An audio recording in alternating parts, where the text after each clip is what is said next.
How's it going, everyone, and welcome to the Thinking Blue podcast. I'm your host, Blake Harris. On today's episode, we're going to be talking about Hyun-Jin Ryu leaving the Dodgers to sign with the Toronto Blue Jays and what that means moving forward for the Dodgers and their starting rotation. There's also a starting pitcher I think the Dodgers should go after. Who is it? We'll have to wait and see. Now, if you haven't already, make sure to go and follow me on Twitter at Blake Harris TBLA, where I post a lot of great Dodgers content. And don't forget to subscribe to my YouTube channel. Turn on those notifications so you never miss another video. I have lots of great videos planned for the future, so if you're a Dodgers fan, you definitely don't want to miss any of those. I'm now officially on Spotify and iTunes. I talked about it in my last episode, but I was going to try to get these shows on different platforms other than YouTube, and I've officially done that right now. So if you're not able to listen on YouTube in the future, you can now listen on Spotify and iTunes. The links to listen to those are in the description below. Also, I kind of have a little holiday cold right now, so I apologize if my voice sounds kind of deeper than normal or if I just sound sick. I kind of am, but I'm getting over it. But that's okay because there's lots of great content to talk about right now on Christmas Eve. And let's get started with Hyun-Jin Ryu. Now, I believe it was Sunday night. It was around 8 p.m. Pacific time. I just had dinner with my family, and I checked my phone and get the notification that Hyun-Jin Ryu was signing a contract with the Toronto Blue Jays. And I wasn't really expecting Hyun-Jin to come back to the Dodgers. I know that Scott Boras, his agent, said he wanted to get a pretty good, lengthy contract, at least for 4 years. I thought he was going to get $100 million, but he ended up signing for 4 years, $80 million, and I really didn't expect the Dodgers to bring him back unless it was going to be for a shorter term deal, probably worth more annual dollars. I was expecting maybe a 2-year deal if they can get him for like $45 to $50 million. I would have been okay with signing Hyun-Jin to a shorter term deal, but I don't blame him one bit for trying to get as many years as he possibly could, and he gets that with the Toronto Blue Jays. As I mentioned, 4 years, $80 million, $20 million a year. So the Blue Jays get their ace. Now, this is a really good signing for the Blue Jays. I don't think they're going to be competing for the division this year, maybe not next year, but they got a really good young team. They got some good young pieces right there. And I think adding a starter like Hyun-Jin Ryu, who's going to be the ace of that team, I think it's a really good deal moving forward. As I mentioned, 4 years for $80 million in hindsight for a player like Hyun-Jin Ryu, it's kind of a steal when you think about it, considering that Zach Wheeler got about $120 million. He's a few years younger, hasn't finished, in the top 10 of Cy Young voting, not one of the better starting pitchers out there. He's getting $120 million, and a guy like Hyun-Jin Ryu is getting only $80 million. So in hindsight, when you look at the deal, when you look at the player, it's a really good deal for the Blue Jays. Now, as I mentioned, I didn't think the Dodgers were going to sign Hyun-Jin Ryu to a contract like that, and I hate to say it, I'm really glad that they didn't. Now, of course, I love Hyun-Jin Ryu. I think he's a fantastic pitcher. Seeing him in the clubhouse, always having a smile on his face. He was one of the biggest fan favorites over the last 5 to 6 years with the Dodger fan base. But it's one of those things where you take away, the love for a pitcher like Hyun-Jin. It's a really smart move by the Dodgers front office, and this is why. He's going into his age 33 season, so already he doesn't have youth on his side. And he's being signed through his age 37 season. So you're signing a pitcher through their age 33 through 37 season. Now, a lot of pitchers in their young to mid-30s, they can still be solid pitchers. They can still be a number 1, a number 2 guy on a team, and it could be a good signing. But with Hyun-Jin Ryu, and this is why I'm hesitant to sign him, is his injury history. Now, Dodger fans know that Hyun-Jin Ryu has been battling injuries throughout his entire career, at least since his third year. Now, in 2014, he made 26 starts. He missed all of 2015. In 2016, only made 1 start. Then in 2017, came back, made 24 starts. Still a pretty good number, but still missed about 7 to 8 starts. In 2018, he only made 15 starts, so he essentially missed half the season. And then last year in 2019, he made 29 starts. I think he was on the IL maybe once or twice, so he missed a couple starts here and there. Nothing really too bad. He didn't really have any serious injuries. They were kind of like those little phantom injuries, I think, just to give him some rest. But overall, a fairly healthy season last year for Hyun-Jin. But again, as I said, from 2015 through 2018, he battled those injury bugs. I mean, he was injured quite a bit, and a guy who, like I said, is going to be going into his age 33 season, that's something to be really concerned about. Now, when healthy, I really do think Hyun-Jin Ryu is a top 10 starting pitcher in baseball, maybe even one of the 5 best starters in all of baseball.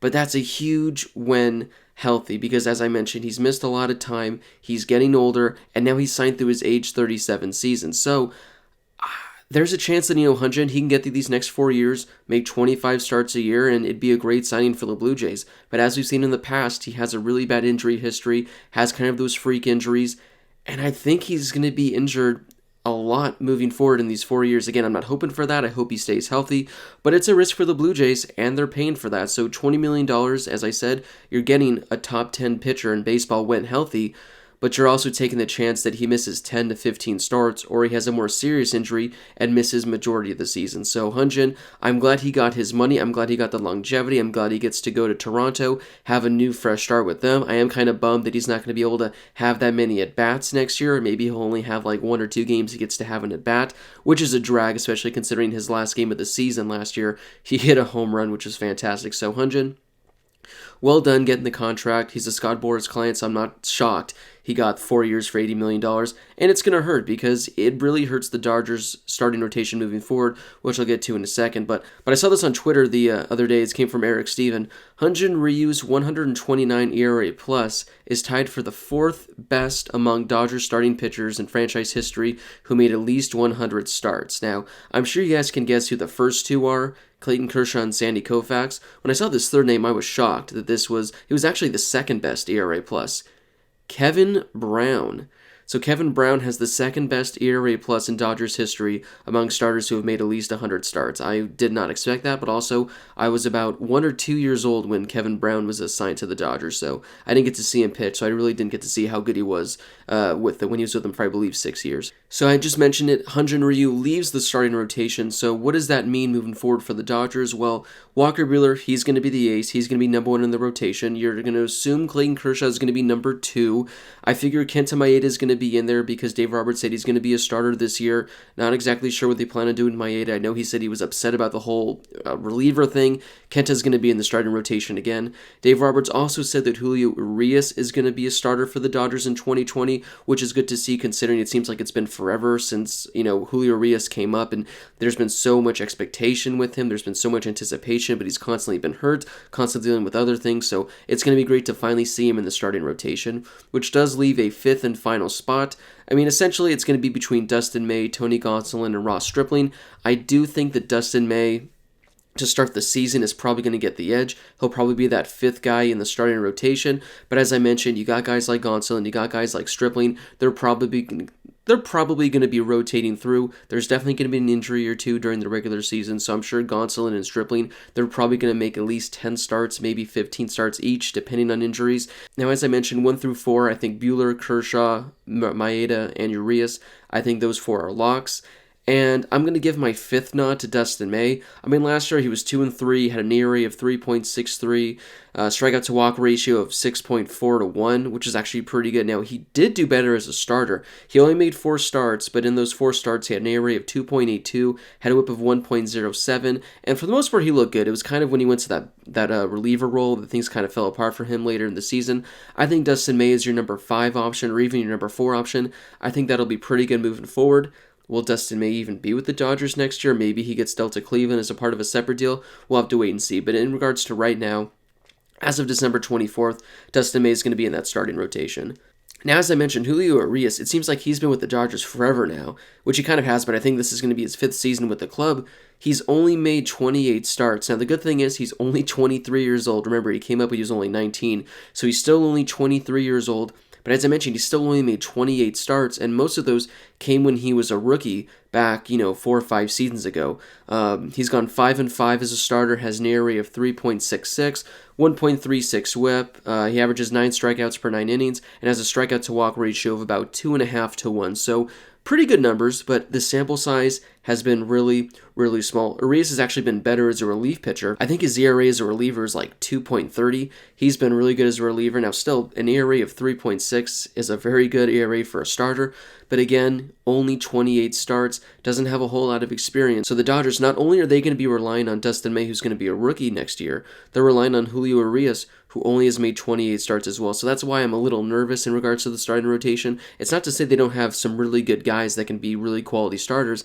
It's just the experience isn't there. Now, speaking of inexperience, again, Tony Gonsolin, he's the next guy I want to talk about. Made only 6 starts last year with the Dodgers. He did go 2-2 with an ERA of 2.89, so he did look pretty good. Also thrived in the bullpen role as well, so it's going to be interesting to see what the Dodgers do with him moving forward. I think he'll be a great starter, but I also think he'd be a great guy to come out of the pen that kind of eats innings. It goes 2 to 3 innings every 4 to 5 days. I think that's a great piece to have in the bullpen. Not exactly sure what the Dodgers have planned for him moving forward. Again, if the Dodgers trade Dustin May, maybe Tony Gonsolin does slide into that rotation. Maybe he doesn't. We'll have to wait and see. But again, not that much experience, but Tony Gonsolin, he did look good in his limited outings last year, so I am kind of excited to see what he can do moving forward. But again, you take Julio Urias, you take Dustin May, and you take Tony Gonsolin, there's only 38 combined starts between those three guys, and it's just something to be a little bit worried about, because Clayton Kershaw, though he did have a really good season last year,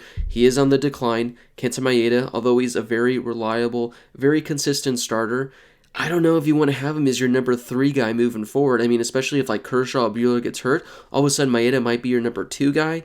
I'm more content with having Maeda as your number 4 or number 5. But then again, come the middle of the season, he might be, especially if Julio Urias, Dustin May, Tony Gonsolin, if these kind of guys can step up, then we don't have to worry about it. But as of right now, not a whole lot of experience. And I mentioned Ross Stripling's name potentially to be a starter. Ross Stripling's another very viable guy, a very consistent guy. He'll do what you need out of him. But I really prefer Stripling in the bullpen. I like him coming out as a reliever more than a starter. But again, I'm sure that he'll make a few starts this year based off injuries, or they just need some guy to be an opener, be a guy that can eat a few innings to start a game. So Ross Stripling's another solid option. But again, I think this is a starting rotation. I still think it's one of the better ones in the National League, but I do have my questions with it, as I mentioned, just because of the inexperience so far in the back end of the rotation. But hey, these are probably some of the best younger guys in all of baseball. I mean, Urias is only 23, Dustin May is only 22, Tony Gonsolin's only 25, so you have youth with them, you have experience, and I think they can do really well moving forward. We're just going to have to wait and see what happens with them. Now, with this being your likely starting rotation, I was taking a look and seeing if there's any notable free agents left the Dodgers can potentially sign. I was in on them trying to sign Madison Bumgarner. I really thought Dallas Keuchel would be a pretty good move if they can sign him to a fairly fair contract. I think his deal with Chicago was pretty good. It was like 3 for $50. I would have been fine if the Dodgers would have offered him that. Looking at the starting pitchers that are still on the market, it is not pretty. I went to the MLB.com free agent list, and they pretty much based their starters, they ranked them based off their 2019 WAR. These are the 4 best pitchers on the starting rotation market based off 2019 WAR. And get ready. Homer Bailey, who had a pretty decent, respectable season last year, Ivan Nova, Andrew Kashner, and Jason Vargas. Now, for a lot of teams, that would be, a pretty okay, decent, maybe number 4, number 5 option, but I do not want the Dodgers to touch any of those guys. Now, as I mentioned, Homer Bailey did have a pretty respectable year last year. It wasn't too bad. I think the Dodgers are actually paying him like $5 million this upcoming season, something like that. I don't want them to sign any of these guys. I'm not taking a chance on any of them. And it just goes to show that by losing Ryu, by not getting in on Madison Bumgarner, not getting in on Keuchel, the Zach Wheelers, all those, number 2, number 3 type starters, the market really dried out quickly. However, there is one name that I think the Dodgers should potentially take a look into. I think there was like a Ken Rosenthal report a week or 2 ago after Bumgarner signed with the D-backs that they might look into this. And I think the Dodgers should take a look into Robbie Ray. Now, he's a name that Dodgers fans are really familiar with. He does have 1 year left on his contract with the D-backs. It's a very affordable contract. He's not owed a lot of money this upcoming season. He went 12-8 with a 4.34 ERA last year, had 235 strikeouts, so he was near the top in regards to National League starting pitchers with strikeouts. Back in 2017 is when he had his career year. He was an All-Star, finished number 7 in Cy Young voting, and pretty much ever since 2015, he's been one of the better strikeout pitchers in all of baseball, especially for a left-handed starter. He has 955 strikeouts since 2015. I think it's like 11.5 to 12 per 9. So again, one of the better numbers in regards to left-handed pitchers in baseball. And I mentioned he's a well-known name with Dodgers fans, and that's because he always seems to do well against the Dodgers. He's made 20 starts against them in his career, has gone 8-5 with a 3.15 ERA. And what I looked into most, I said, okay, if the Dodgers get him, how's he been at Dodger Stadium? And it's exactly how I picture, because it seems like whenever the Dodgers face Robbie Ray at Dodger Stadium, he always dominates them. He's gone 3-2 with a 2.21 ERA in 10 starts, has a whip of 1.08 and a strikeout per 9 of 13.4 strikeouts per 9 innings. Now that's his best at any major league stadium in which he's made at least 4 starts. So again, this is one of the better strikeout pitchers in all of baseball over the last 5 seasons. He's under contract for 1 more year, so his asking price isn't probably going to be that expensive. Now, as I mentioned, he kind of had a down year last year, 12-8, 4.34 ERA. The strikeouts were still up, so maybe the Dodgers can potentially buy low on him. Now, it's going to be interesting to see if the Diamondbacks have any interest in trading him in division, especially to the Dodgers. I don't think they'd want to do that, but the D-backs have a pretty loaded starting rotation. He does only have 1 year left to control, and I doubt the D-backs are going to have enough money to re-sign him when he hits the free agency market in a year. So you might as well try to trade him while his value is high, as opposed to maybe in the regular season. I know a bunch of people were saying, just get him at the trade deadline, his price might be a little cheaper then. But what happens if Robbie Ray comes out and, he's an all-star, he has an ERA of under 3, he's one of the better pitchers in the National League, and all of a sudden, his price is pretty high. It's probably higher than what it's going to be now. We'll have to wait and see. I think that's a really good name the Dodgers should look into. Again, not exactly sure how interested the D-backs are in trading him, but it does make sense. It does make sense for the Dodgers to get him because you lost Ryu, you're replacing him with another left-handed pitcher, you're replacing him with a guy that has better strikeout numbers, and overall, I think it'd be a really good fit with the Dodgers. I think he'd be a great number 3 guy. Maybe even if the Dodgers go out and they get Mike Clevinger, he can be like your number 4 starter potentially. I mean, imagine a starting rotation that goes Buehler, Clevinger, Kershaw, and then Robbie Ray. And then you got a guy like Urias, Gonsolin, maybe Dustin May if you keep him as your number 5. I think overall that's the best 1 through 5 starting rotation in all of baseball. So again, this is just me throwing out a rumor there. Not exactly sure how much truth there is to it, but I think the Dodgers acquiring Robbie Ray would be a great addition to their starting rotation. All right, now it's time to move into the Q&A. Only have time for 1 question today. Now, if you want to ask me questions, make sure to follow me on Twitter at BlakeHarrisTVLA, or as I mentioned, you can leave a comment in my latest show. So if you're watching this right now, you can leave a comment that you'd like me to answer in the next podcast I do. This comes from JLuker16 on Twitter, and he said, should I just forget any hope that Lindor and Clevinger or Betts and Price will be coming to the Dodgers? Now, I was thinking about this earlier today because we had that report from Rosenthal, I think it was like last Wednesday or Thursday, saying that the Indians are taking all their final offers on Francisco Lindor for the upcoming weekend. They're going to analyze the trade offers and make a decision. Well, currently it's Tuesday the 24th, and those 2 guys are still Indians, so I'm not exactly sure if they didn't get an offer they liked and they're officially holding on to Lindor or Clevinger, or if maybe they got a good offer from the Dodgers, they got a good offer from the Padres or Reds, and they're still kind of contemplating and looking over those deals. So I don't know if the deals are off. I don't know if they're still on. I don't know if, if the Indians are going to come out and say, no, we're holding on to them. I don't know what's going on with that. Now, I think the Dodgers probably made a really good offer. Well, then again, looking back at the Anthony Rendon thing, I can hope they made an offer. So I have no clue what that means. Now, Bob Nightingale, he came out and tweeted the other day saying the Dodgers are still going all in, or not all in, but they're still heavily interested in Mookie Betts, I guess, and I guess David Price would probably come, a part of that. Now, he did say I think Corey Seager would be active in those trade talks. Now, I don't necessarily understand what Corey Seager going to Boston really does to help the Dodgers. I guess that means they'd probably get to hold on to Gavin Lux, which, I mean, if that's the case, I'm all in for holding on to Gavin Lux in any trade. But I'm not exactly sure what's going on with the whole Mookie Betts and David Price trade. I don't think you should forget and lose hope that these deals happen. I mean, we still have 2 months until spring training. I do think Andrew Friedman has 1 or 2 moves left in him. I think we just have to wait this out because I don't know if the Indians are in any rush. I don't think the Red Sox are in any rush. So I think both teams are just standing pat. They want to get the best offer they possibly can, which I don't blame them. I mean, you're parting ways with some of the best players in baseball, Mookie Betts and Francisco Lindor. You can make the case they're both top 5 players in baseball. If not, they're definitely both top 10. And if you're the team holding on to him, you want to make sure you get the best available package back. And I think that's what they're doing. They don't want to make any stupid decision. They don't want to jump the gun. They want to see what people are offering. They want to see what they can try to get from other teams. So again, I think the Dodgers are still involved in both those guys, both those teams, but I think it's probably going to take a few weeks, maybe even a month, for a deal to happen at all. But I still have hope the Dodgers get one of those guys from one of those teams. Alright, but that does wrap it up for this episode of Thinking Blue. As I mentioned, if you have any questions you'd like answered in the next episode, you can leave a comment below or hit me up on Twitter at BlakeHarrisTBLA. Make sure to follow me over there as well. Again, lots of great Dodgers content I'm posting, so if you're a Dodgers fan, it's an absolute must follow. Thank you again for listening. As I mentioned, this is also on Spotify and iTunes. The links are in the description below if you'd like to subscribe over there and listen over there in the future, because I know it's kind of tough to listen and watch on YouTube, and I know a lot of people prefer Spotify and iTunes, so if you're one of those people, those links are in the description. You can listen there in the future. Make sure to give this video a thumbs up if you enjoyed it, and don't forget to subscribe so you don't miss the next show. I mentioned a lot of great Dodgers content coming in the future, a lot of great Dodgers videos that are not going to be podcasts. They're going to be Dodger history videos, maybe like Dodger trivia videos, Dodger quiz videos, a lot of great Dodgers videos. Again, if you're a Dodgers fan, this is the place to be. Make sure you hit that subscribe button. This has been Blake Harris. Have yourself a Merry Christmas, everyone. Have yourself a Happy New Year if I don't have an episode in the next week, and I will talk to you guys very soon.